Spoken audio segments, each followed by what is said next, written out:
Hey everyone, welcome to Raj economics and commerce classes. मैं हूं नीरज कुमार और जैसा कि आपको पता है, जैक बोर्ड ने मॉडल पेपर को पब्लिश किया है।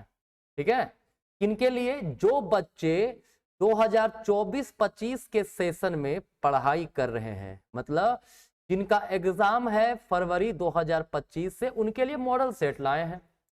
तो आज हम लोग इकोनॉमिक्स का क्वेश्चन देखेंगे, है ना। उसके बाद आप लोग को बिजनेस मैथ का भी क्वेश्चन आएगा, उसका सॉल्यूशन आएगा। ठीक है, फिर अकाउंट्स का भी आएगा, जीएसटी का भी आएगा। लेकिन याद रखिएगा, ये जो इकोनॉमिक्स का सेक्शन है, ये आर्ट्स वालों के लिए भी है, साइंस वालों के लिए भी है और कॉमर्स वालों के लिए भी है। तो इसको सभी लोग देखिएगा जिनका भी इकोनॉमिक्स सब्जेक्ट है। और हाँ, एक बात बता दूं, इस मॉडल सेट में कई आंसर गलत दिए हुए हैं। उन आंसर को भी मैं डिटेक्ट करूंगा, आपको बताऊंगा सही आंसर क्या होगा। तो वीडियो को एंड तक देखिएगा सबसे बेहतरीन एक्सप्लेनेशन के लिए। ठीक है, तो चलिए शुरुआत करते हैं। सबसे पहले एमसीक्यू क्वेश्चन से है ना। पहला क्वेश्चन आपका दिया हुआ है, उत्पादन संभावना वक्र का ढलान कैसा होता है, मतलब जो slope of production possibility curve होता है वो कैसा होता है। तो आपको पता होगा कि प्रोडक्शन पॉसिबिलिटी कर्व इस प्रकार का कर्व आपका बनता है, जो क्या होता है, concave to the origin, origin की तरफ क्या होता है, उन्नतोदर होता है। और ये जो हमारा कर्व है, ठीक है, वो क्या होगा, बाएं से दाएं और ढलान होता है। ठीक है, याद रखिएगा, दो दो फीचर याद रखिएगा, ये कनकेव होता है, कनकेव टू दी ओरिजिन, है ना, मूल बिंदु की ओर कनकेव होता है, अवतल हम लोग बोलते हैं हिंदी में। इसके अलावा डाउनवर्ड स्लोपिंग होता है, कहां से, लेफ्ट से राइट, लेफ्ट से राइट, लेफ्ट टू राइट। ठीक है, जो हमारा आंसर होगा left to right, option number 1। ठीक है, चलिए नेक्स्ट है, सीमांत उपयोगिता को ज्ञात किया जाता है। कहता है जो सीमांत उपयोगिता होती है, जिसको मार्जिनल यूटिलिटी हम लोग इंग्लिश में कहते हैं, ये क्या होता है कि जब एक अतिरिक्त इकाई का उपभोग करेंगे तो कुल उपयोगिता में क्या परिवर्तन होता है। मतलब कि एमयू का formula change in TU upon change in quantity होता है, या फिर एक और फॉर्मूला है इसका, क्या है, एमयू एन बराबर TU N minus TU N minus 1 होगा। ठीक है, ये दोनों ही आंसर आपका सही होता है। तो यहाँ पे ऑप्शन में हमारा सिर्फ दिया हुआ है ऑप्शन नंबर ए में, change in total utility upon change in quantity. ठीक है, next, what is the elasticity of demand, मांग की लोच क्या है निम्नलिखित आलेख में। ये जो हमारा आलेख बनाया हुआ है, इसमें मांग की लोच पूछा है। ठीक है, तो देखो मांग की लोच हम लोग को पता होगा क्या, कि जब मात्रा में ज्यादा परिवर्तन होता है प्राइस से, ठीक है, तो इसको हम लोग कहते हैं कि भाई इलास्टिसिटी जो है एक से ज्यादा है, मांग की लोच एक से अधिक है। अगर मात्रा में परिवर्तन और कीमत में परिवर्तन एक जैसा हो तो उसको हम लोग कहते हैं कि मांग की लोच जो है एक के बराबर है, इकाई वाला है। ठीक है, तो यहाँ पे देखिए, अगर ये हमारा मान लीजिए कीमत है, इस कीमत पे इतनी मात्रा, अब कीमत घटा तो मात्रा हमारा बढ़ा। ठीक है, देखिए अगर ऑप्शन को देखा जाए ना, ठीक है, तो हमारा जो आंसर होगा वो एक होगा, इकाई के बराबर ही बनाया हुआ है। ठीक है, मतलब जितनी कीमत में परिवर्तन हो रही है उतना ही मात्रा में भी परिवर्तन हो रही है। ठीक है,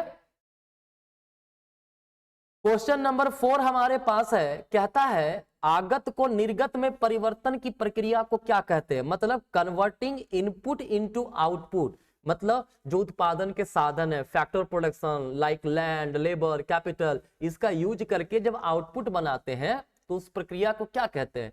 तो इस प्रक्रिया को हम लोग उत्पादन अथवा प्रोडक्शन कहते हैं। ठीक है, नेक्स्ट है, किसी परिवर्ती साधन, मतलब कोई एक वेरिएबल फैक्टर एल है, एल मतलब लेबर, का औसत उत्पादन ज्ञात करने का सूत्र क्या होगा। तो हम लोग जो है एवरेज प्रोडक्ट कैसे निकालते हैं, अगर प्रोडक्ट हमारा क्यू है और जो परिवर्तनशील साधन जो है मतलब वेरिएबल फैक्टर वो एल है, तो औसत निकालने के लिए हम लोग एपीएल निकालने का फॉर्मूला होता है क्यू बटा एल, है ना। उत्पाद में एल से डिवाइड कर दो। ठीक है, कहीं है एल क्यू अपॉन एल, हाँ, ऑप्शन नंबर ए हमारा सही आंसर है। ठीक है, नेक्स्ट है हमारे पास क्वेश्चन नंबर 6 है, कहता है पूर्ति का नियम निम्नलिखित में कौन सा फलन प्रदर्शित करता है। देखो पूर्ति का नियम का मतलब क्या हो गया, कि जब कीमतें बढ़ती है तो हमारा पूर्ति भी बढ़ता है, कीमतें जब घटती है तो पूर्ति भी घटती है। ठीक है, तो किसके बीच में रिलेशन दिखाता है पूर्ति का नियम? पूर्ति का नियम मतलब सप्लाई, लॉ ऑफ सप्लाई किसके बीच रिलेशन बताता है? कीमत और सप्लाई के बीच में। तो कहीं है? बिल्कुल ऑप्शन नंबर ए में है, क्योंकि देखो ये नहीं होगा, कोई बहुत बच्चे इसको भी कर देते, नहीं, ऐसा तब होता जब कीमत और पूर्ति के बीच ऋणात्मक संबंध होता, मतलब विपरीत संबंध होता। यहाँ पे विपरीत संबंध नहीं है, समानांतर संबंध है। ठीक है, तो 7 नंबर क्वेश्चन हमारे पास है, कहता है निम्नलिखित में किसने कीमत निर्धारण प्रक्रिया में समय तत्व का विचार प्रस्तुत किया है? मतलब प्राइस डिटर्मिनेशन में टाइम एलिमेंट को किसने शामिल किया है? तो याद रखिएगा प्रोफेसर मार्शल ने टाइम एलिमेंट को शामिल किया है। उन्होंने कहा था कि अति अल्पकालीन का समय रहेगा, वेरी शॉर्ट पीरियड, तो अगर वैसा सिचुएशन में अगर डिमांड चेंज भी होता है तो पूर्ति में परिवर्तन नहीं होगा, कीमत बहुत तेजी से बढ़ता है। ठीक है, नेक्स्ट है, कहता है एकाधिकारी मूल्य विभेद की महत्वपूर्ण शर्त क्या है? What is the important condition of monopolistic price differentiation? जो मोनोपोलिस्टिक मार्केट होता है, एकाधिकारी बाजार जो होता है, वो कीमत का डिफरेंशिएशन कैसे करता है, कब हो सकता है? सेपरेशन ऑफ मार्केट, बाजार का पृथक होना, अलग होना, क्रय शक्ति में विभिन्न भिन्नता, सबको खरीदने की शक्ति अलग होनी चाहिए, मांग की लोच में भिन्नता। देखो याद रखना, जो एकाधिकारी बाजार होता है, मोनोपोली होता है, ठीक है, ये कीमत विभेद कर सकता है, मतलब अलग अलग उपभोक्ता से अलग अलग कीमत वसूल सकता है। कब? जब बाजार अलग अलग हो, मान लो ए व्यक्ति दूसरे बाजार में हो, बी व्यक्ति दूसरे बाजार में हो, तो इस तरह से ए से अलग कीमत, बी से अलग कीमत लिया जा सकता है। फिर खरीदने की शक्ति ए की ज्यादा हो, बी की कम हो, तो ए से ज्यादा कीमत, बी से कम कीमत वसूला जा सकता है। मांग की लोच में भिन्नता, हाँ, अगर मांग की लोच जहां कम होगा वहां कीमतें ज्यादा होती है, और जहां मांग की लोच अधिक होगी वहां कीमतें कम होती है। तो तभी हमारा आंसर होगा उपयोग में से सभी। नेक्स्ट है, in a non competitive market the demand curve is, है ना, जो नॉन कॉम्पिटिटिव मार्केट जितना होता है, जो भी प्रतिस्पर्धा रहित बाजारें जो होती हैं, उसमें डिमांड कर्व कैसा होता है? देखो अगर मोनोपोली की बात करें तो आपने पढ़ा होगा, ये AR होता है, ये MR होता है ना, तो ये AR जो होता है ना, इसी को डिमांड कर्व कहते हैं। एवरेज रेवेन्यू अर्थात औसत लागत को ही, औसत आगम को ही हम लोग क्या कहते हैं? मांग वक्र के नाम से जानते हैं। फिर क्वेश्चन नंबर 10 है, कहते हैं general theory of employment interest and money. ये जो किताब है ये किसने लिखा है? तो भाई ये नाम से क्लियर है, याद रखना, जेएम केन्स ने लिखा था। कब लिखा था ये बुक? ये बुक लिखा था 1936 में। ठीक है, किसने लिखा है? जेएम केन्स ने लिखा है। नेक्स्ट कहता है किसी देश में एक दिए हुए वर्ष में उत्पादन के साधनों द्वारा उत्पादित अंतिम वस्तु एवं सेवाओं के बाजार मूल्य को कहा जाता है। मतलब कोई एक कंट्री है जहां पे जो भी गुड्स एंड सर्विसेज का प्रोडक्शन होता है उसका मार्केट वैल्यू को क्या कहते हैं? तो आपने पढ़ा होगा, इसको जीडीपी बोलते हैं। क्या बोलते हैं? जीडीपी, जीडीपी, है ना, सकल घरेलू उत्पाद। नेक्स्ट है, रिजर्व बैंक की स्थापना कब हुई थी? तो भैया 1935 में हुआ था ये। ठीक है, याद रखिएगा, रिजर्व बैंक ऑफ इंडिया जो भारत का केंद्रीय बैंक है, भारत का सेंट्रल बैंक है, इसकी स्थापना 1935 को हुआ था। अब एक सवाल पूछेगा कि इसका राष्ट्रीयकरण कब हुआ था, अर्थात नेशनलाइजेशन कब हुआ था?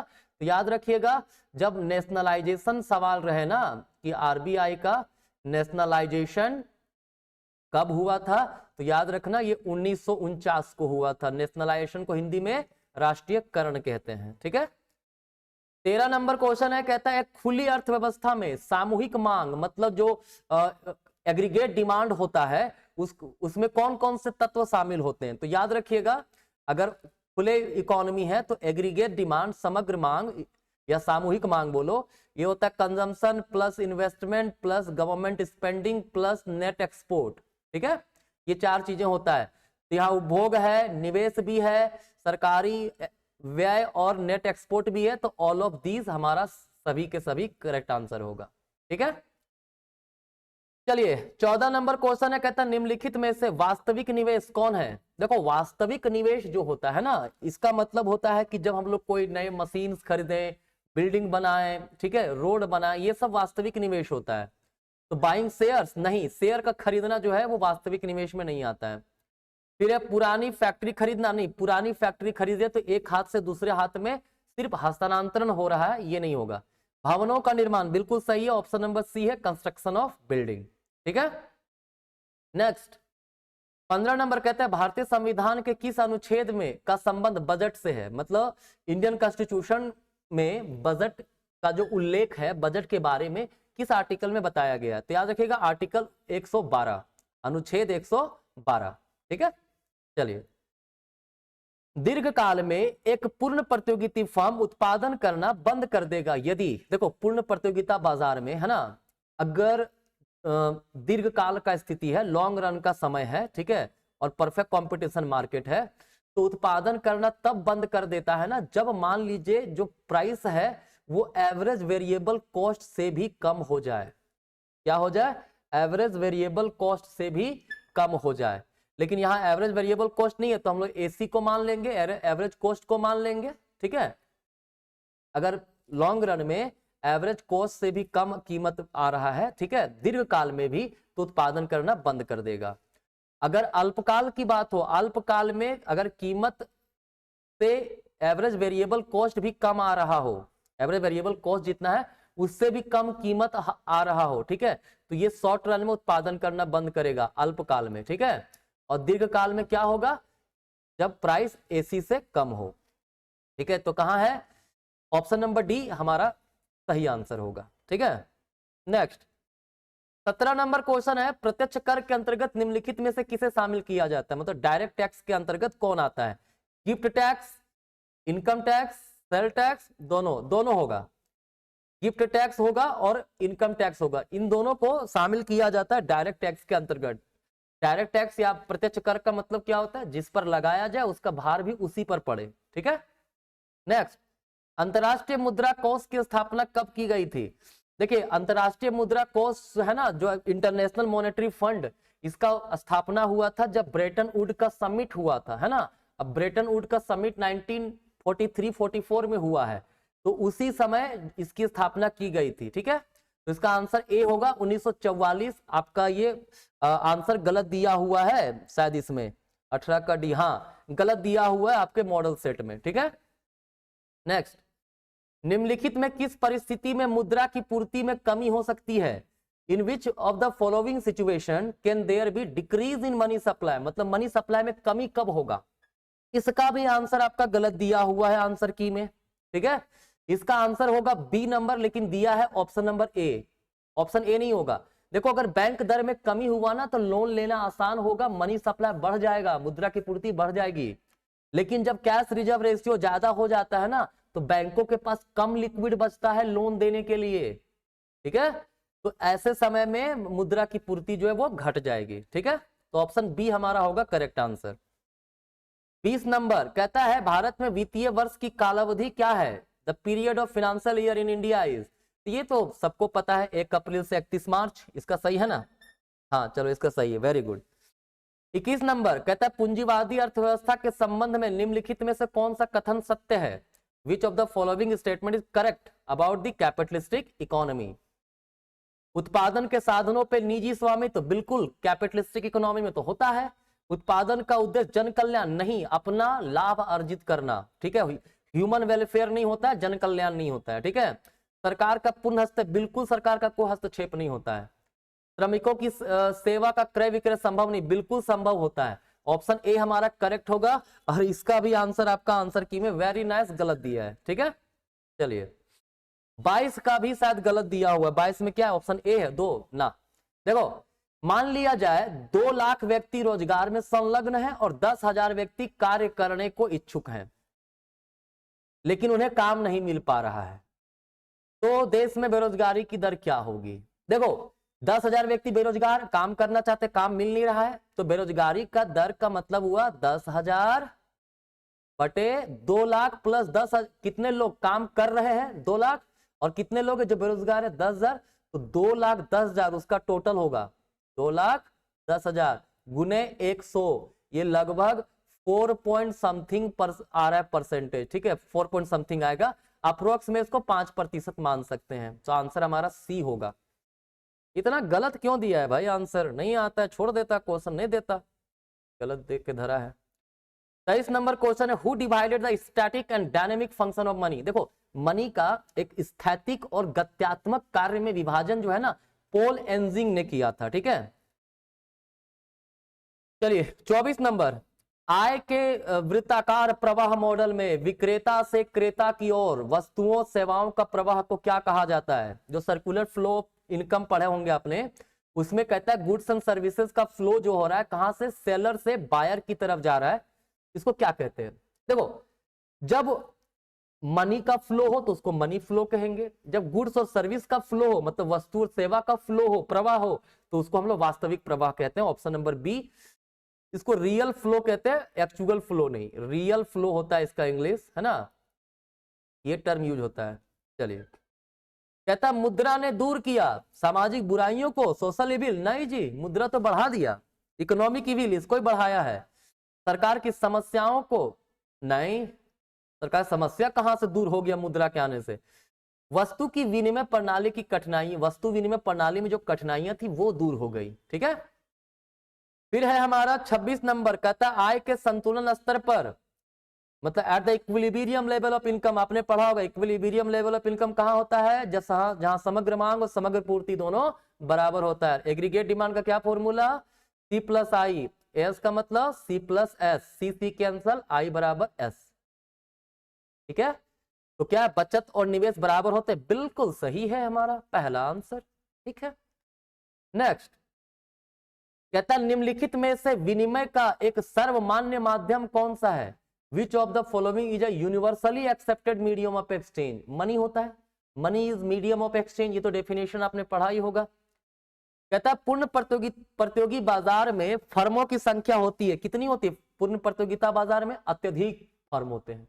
पूर्ण प्रतियोगिता कहते हैं उसको जहां पे अत्यधिक फर्म हो, अत्यधिक क्रेता, अत्यधिक विक्रेता, है ना, सब वस्तु का स्वरूप एक जैसा, समरूप वस्तुएं, स्थिर कीमतें, ये होता है परफेक्टली कॉम्पिटिटिव मार्केट का मतलब। 29 नंबर, निम्नलिखित में समग्र मांग का एक घटक नहीं है, मतलब एग्रीगेट डिमांड का कौन सा घटक नहीं है? वो फलन तो है, अभी मैंने बताया था, इन्वेस्टमेंट भी है हमारा, हाँ, नेट एक्सपोर्ट भी है, वित्तीय संपत्ति का ये नहीं है। तो हमारा आंसर नहीं पूछा, तो option number D correct answer होगा। कहता है विदेशी विनिमय दर क्या है? विदेशी विनिमय दर, फॉरेन एक्सचेंज रेट, कहता है इस रेट पे हम लोग डोमेस्टिक प्राइस को एक्सचेंज कर रहे हैं फॉरेन प्राइस, फॉरेन करेंसी के साथ, मतलब price of domestic currency in terms of foreign currency. देसी मुद्रा का विदेशी मुद्रा के तुलना में क्या कीमत है? तो ऑप्शन नंबर डी हमारा करेक्ट होगा। ठीक है, तो ये एमसीक्यू क्वेश्चन था। अब इसमें फिर 2 मार्क्स का भी दिया है क्वेश्चन, है ना, तो देख लेते हैं, थोड़ा थोड़ा हम लोग समझ लेते हैं।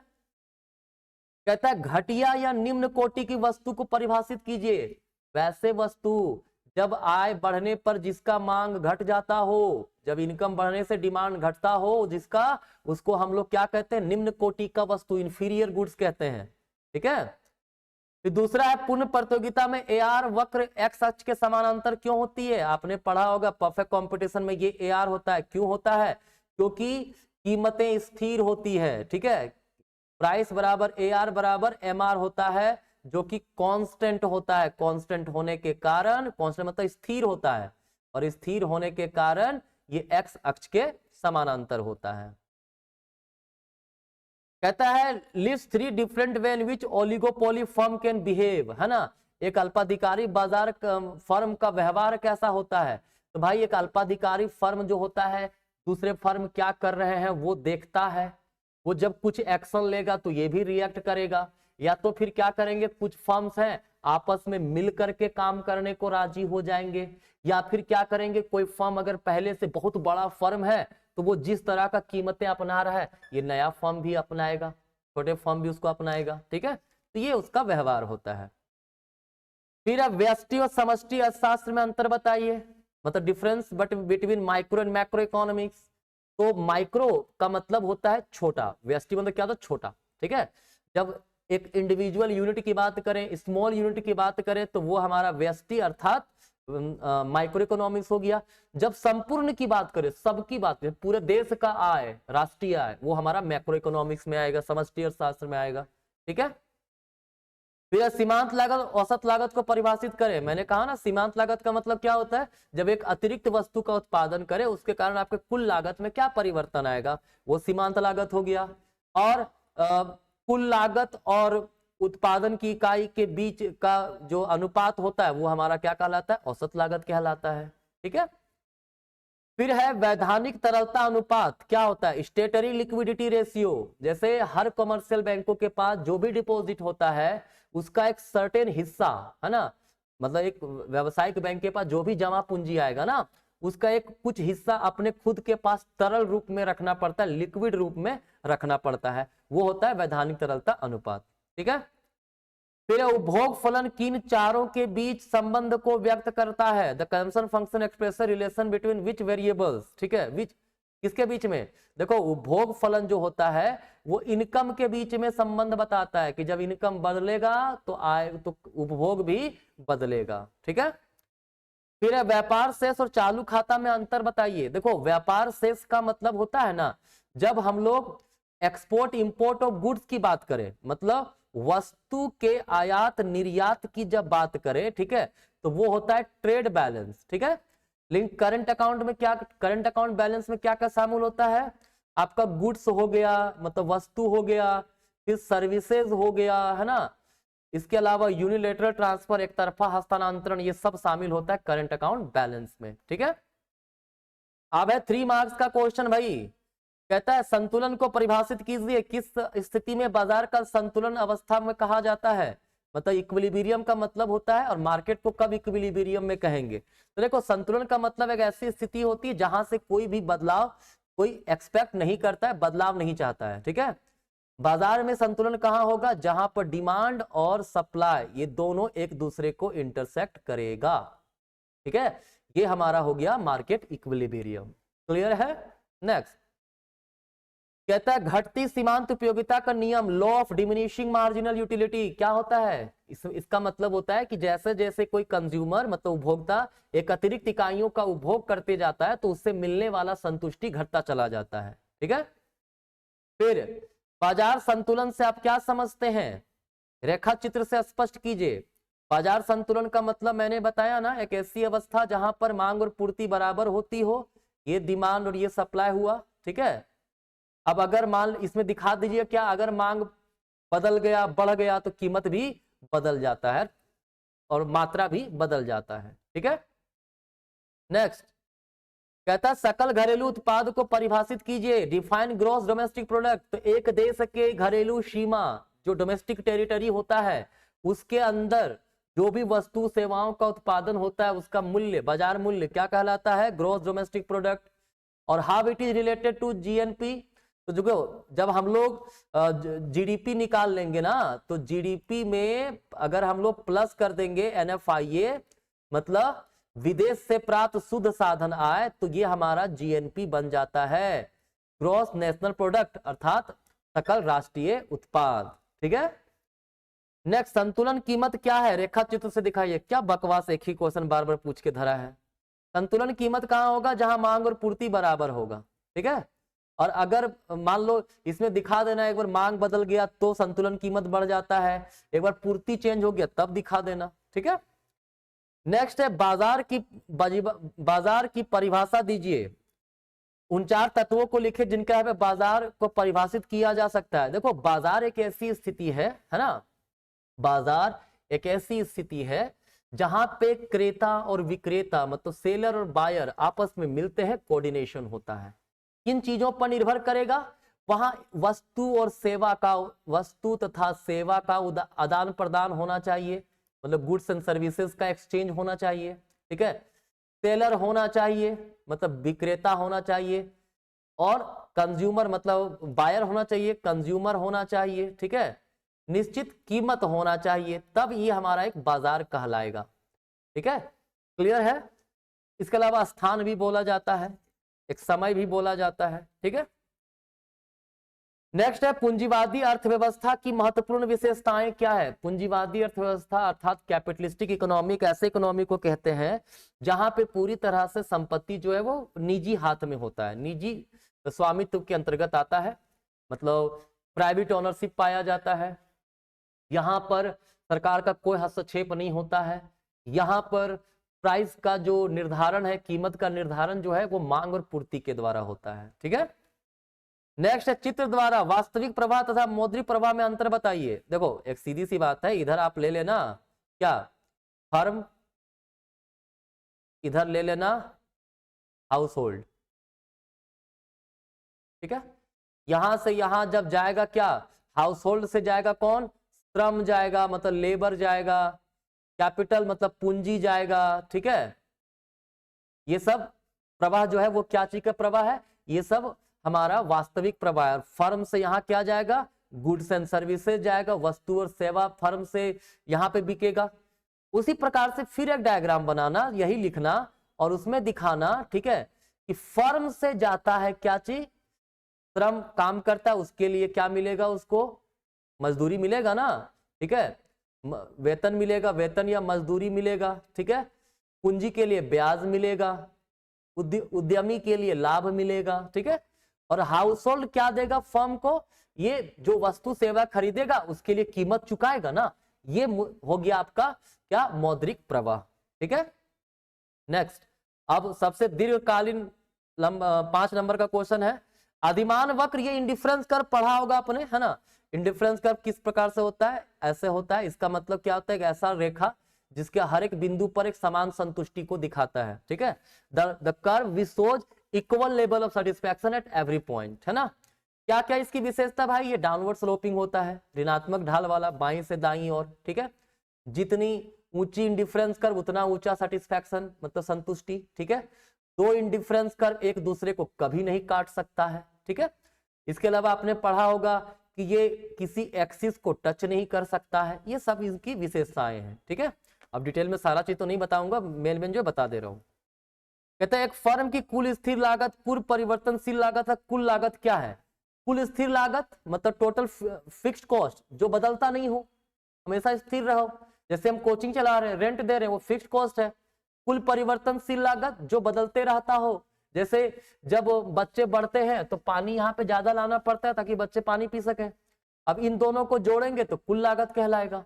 ठीक है, नेक्स्ट बाजार कीमत और सामान्य कीमत में क्या अंतर है, मार्केट प्राइस और नॉर्मल प्राइस। देखो मार्केट प्राइस का मतलब होता है करंट प्राइस, वर्तमान में जो मूल्य चल रहा है, और नॉर्मल प्राइस जो प्राइस एक्चुअली एग्जिस्ट करना चाहिए, ये उत्पादन लागत से संबंधित है। ठीक है, नेक्स्ट जीडीपी से राष्ट्रीय आय की गणना आप कैसे करेंगे। देखो अगर हमारे पास जीडीपी एमपी दिया हुआ है, क्या है, जीडीपी एमपी दिया हुआ है ना, तो इसमें नेट इनडायरेक्ट टैक्स घटा दीजिए, क्या बन जाएगा, जीडीपी एफसी बन जाएगा। ठीक है, और जब जीडीपी एफसी बन जाएगा, आ जाएगा, इसमें आप डेप्रिसिएशन मतलब मूल्य ह्रास को हटा दो तो एनडीपी एफसी बन जाएगा। ठीक है, और जब एनडीपी एफसी आपके पास आ गया तो एनडीपी एफसी में आप क्या करिए, जोड़ दीजिए एनएफआईए, तो वो आपका क्या बन जाएगा, एनएनपी एफसी बन जाएगा। ठीक है, इसको राष्ट्रीय आय कहते हैं हम लोग, है ना। इसका ये आंसर हो गया 20 नंबर का।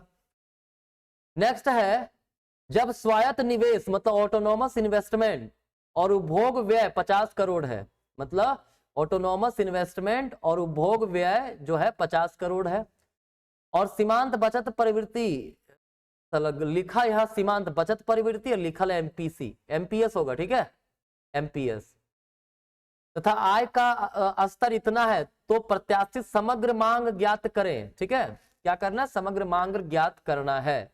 यह भी बताएं कि अर्थव्यवस्था संतुलन में है या फिर नहीं है। ठीक है, चलो कहता है यहां पे आपने पढ़ा होगा, ठीक है, कि एग्रीगेट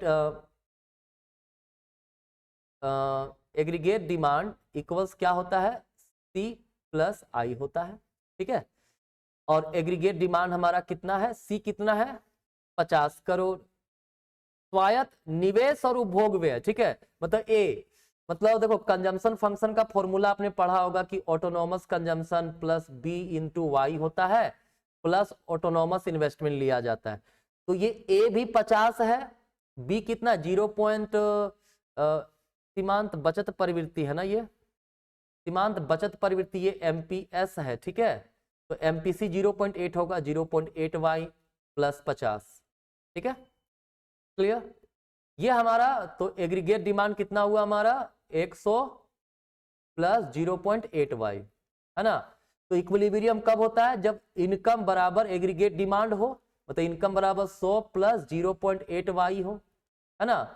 इनकम कितना है भाई, इसको ऐसे निकाल लेते हैं, इनकम इधर करेंगे y माइनस 0.8 वाई बराबर कितना हो गया 100, तो 0.2 वाई बराबर 100, तो y बराबर क्या हो जाएगा 100 बटा 0.2, तो ऊपर हो गया 1000 बटा 2 500, एक संतुलित कीमत 500 है, और यहां दिया है कि आय का स्तर 4000 है, मतलब बाजार जो है हमारा संतुलन में नहीं है, ठीक है, बाजार जो है संतुलन में नहीं है, ठीक है। एक चीज याद रखिएगा, ठीक है, क्लियर है। आगे देखो, मुद्रा क्या है, what is money, what are the function. देखो मुद्रा क्या होता है ये तो आपको पता है, ये हमको नहीं बताने की जरूरत है, ठीक है। तो ये था हमारा पूरा का पूरा इकोनॉमिक्स का सेक्शन। मुझे उम्मीद है काफी ज्यादा आपके लिए हेल्पफुल रहा होगा। दोस्तों तक शेयर करो ताकि सबका सही एक्सप्लेनेशन बच्चों को मिल सके, है ना। चलिए, धन्यवाद।